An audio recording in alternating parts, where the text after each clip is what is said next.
आपसे हमारा राधे राधे। राधे राधे। हमारा नाम इंदु लेखा है। राधा रानी की विशेष कृपा है कि हम यहाँ की सेवायत हैं। तो जैसा कि आप ब्रज मंडल में भ्रमण करने के लिए आते हैं तो ठाकुर की अनंत लीलाओं का दर्शन करते हैं। क्योंकि कहते हैं ना, हरि रूप अनंत हरि कथा अनंता। इसी प्रकार अनेक लीलाओं का वर्णन भांडीर वन में है। लेकिन जो मेन प्रथम लीला है वो लाडली जू के विवाह की है, जिसके लिए श्रीधाम भांडीर वन विख्यात हुआ। लेकिन सनातन धर्म में श्रीमद् भागवत जी को सबसे बड़ा ग्रंथ माना जाता है। जब उसका अध्ययन या श्रवण करते हैं तो आपको ज्ञात होता है कि पूर्ण श्रीमद् भागवत जी में राधा रानी का कहीं नाम नहीं है। क्योंकि सुखदेव जी जो थे राधा रानी को परम गुरु मानते थे, तो राधा एक नाम से 6 महीने की समाधि लग जाती थी। अब जब नाम नहीं है तो विवाह का प्रमाण कैसे हो सकता है।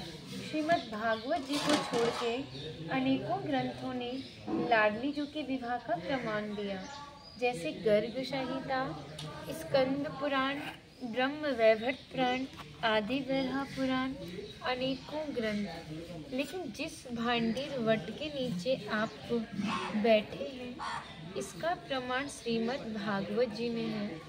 10वें स्कंद के 18वें अध्याय में 22वां श्लोक कि बृहंतो बाहि मानस्य 4 यंत्रश्च भोजनम भांडीरकम नाम पटम जम्बू कृष्ण प्रोगमा। कृष्ण कालीन में भांडीर वट इतना विशाल था कि वृंदावन तक शाखाएं थी। तो पिछले टाइम में पुल नाव नहीं होते थे। ठाकुर जी भांडीर वट की शाखाओं पर चढ़ के यमुना महारानी को पार करते थे। मान्यता है ठाकुर जी की 9 लाख गाय यही बैठ के विश्राम करती थी। तो माताएं जो भी प्रसादम रखती थी सभी एकत्रित होकर दोपहर का भोजन लेते थे। आप कभी विवाह में जाते हो तो क्या बिना प्रसाद के आते हो? आप तो लाडली जू के विवाह स्थल ही आए हो, तो बिना प्रसाद के कैसे जा सकते हो। यहाँ पर ठाकुर जी ने ब्रजवासियों से पका हुआ भोजन भिक्षा स्वरूप अंजलि में मांग के पाया, जिसका नाम दिया मधुकरी, जो कि आज भी संत भिक्षा कर मांग के पाते हैं। तभी शास्त्रों में बताया कि जब तक ब्रजवासी की कृपा नहीं होगी ठाकुर जी कृपा बड़ी दूर की बात है। सर्वप्रथम ब्रजवासी की कृपा होना जरूरी है, जब भी ठाकुर कृपा करते हैं। इसी से अभिमान का नाश होता है, भक्ति प्राप्त होती है, जो कि बहुत ही दुर्लभ है। लेकिन ब्रजवासी कृपा करें सहज भक्ति प्राप्त होती है। राधा रानी ने श्रीधाम भांडीर वन के बारे में कहा कि जो भी भक्त भांडीर वन आएगा वो मोक्ष को प्राप्त होगा। कान्हा बोले, इतनी बड़ी बात को कह रही हो, लोग पाप करेंगे सीधे दौड़े भांडीर वन चले जाएंगे, क्योंकि आपने तो मोक्ष धाम ही भांडीर वन को कह दिया। फिर यहाँ पर बहुत भीड़ इकट्ठा होने लगेगी, हमारे मिलने में अड़चन पैदा होंगी, तो हम नित्य लीलाएं कब करेंगे। लेकिन उसी क्षण भांडीर वन को गुप्त वृंदावन कह के संबोधित किया और कहा, कान्हा इस स्थान पर हर कोई भक्त नहीं आएगा, वही भक्त आएगा जो हमारे विवाह में उपस्थित होगा। डायरेक्ट नहीं आएगा, माध्यम जरूर रहेगा। सारा श्रेय माध्यम को जाएगा जो आपको ऐसे दिव्य स्थान पर पहुंचाएगा। और जो भी भक्त भांडीर वन में प्रवेश करेगा यहाँ की प्रसादी पाएगा और एक रात्रि भांडीर वट के नीचे राधा नाम संकीर्तन में जाग के गुजारेगा, उसको गोलोक धाम की प्राप्ति होगी। क्योंकि इसी भांडीर वट के दर्शन मात्र से पुनर्जन्म की प्राप्ति नहीं होती। तस्य दर्शन मात्र नरो गर्भ न गच्छति। इसके दर्शन मात्र से ही पुनः किसी भी माँ के गर्भ में जाना नहीं पड़ता। फिर कहा था, भांडीरम समन प्राप्य बनाना वन उत्तमम। भांडीर वन सभी वनों में सबसे उत्तम और श्रेष्ठ वन है, क्योंकि ये हमारे प्रिया जो कि विवाह स्थली, उनके मिलन की स्थली है।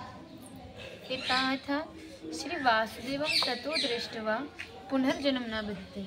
जो भी भक्त भांडीर वन में प्रवेश करता है, श्री वासुदेव जी का दर्शन करता है, वो पुनर्जन्म गर्भ यातना से मुक्त हो जाता है। यहाँ पर ब्राह्मण पत्नियों ने ठाकुर जी को भोजन प्रसादी पवाई। भांडीर वन एक मुंजाट वन था, जिसका श्रीमद् भागवत जी ने एक श्लोक दिया कि पित्वान मुखेन तान कृच्छाद योगादिशु व्योम च तापश्चतिक्षो मणि पुनर्भांडी मापिता।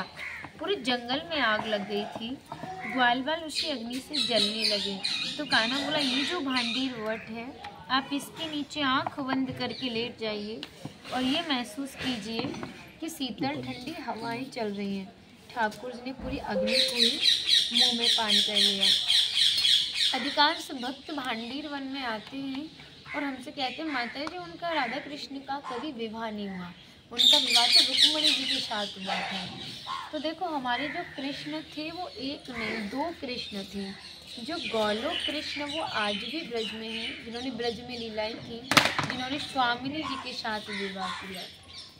जो मथुरा गए, कंस का वध किया, उसके बाद द्वारका चले गए, रुक्मिणी जी के साथ विवाह किया, वो वैकुंठ कृष्ण थे। क्योंकि यशोदा मैया ने दो संतान को जन्म दिया, गोलोक कृष्ण और योग माया को। वसुदेव जी जब छबरे में रख के वैकुंठ कृष्ण को ला रहे थे, तो उन्होंने जब गोकुल नंद भवन पहुँचे तो उन्होंने देखा कि यशोदा नंद रानी की बगल में एक लाली पड़ी है और दूसरी तरफ एक तेज प्रकाश है, जिस प्रकाश के कारण उनकी आंखें चकाचौंध हो गई और उन्होंने वैकुंठ कृष्ण को गोलोक कृष्ण पर सुला दिया और वो दोनों एक। राधे राधे।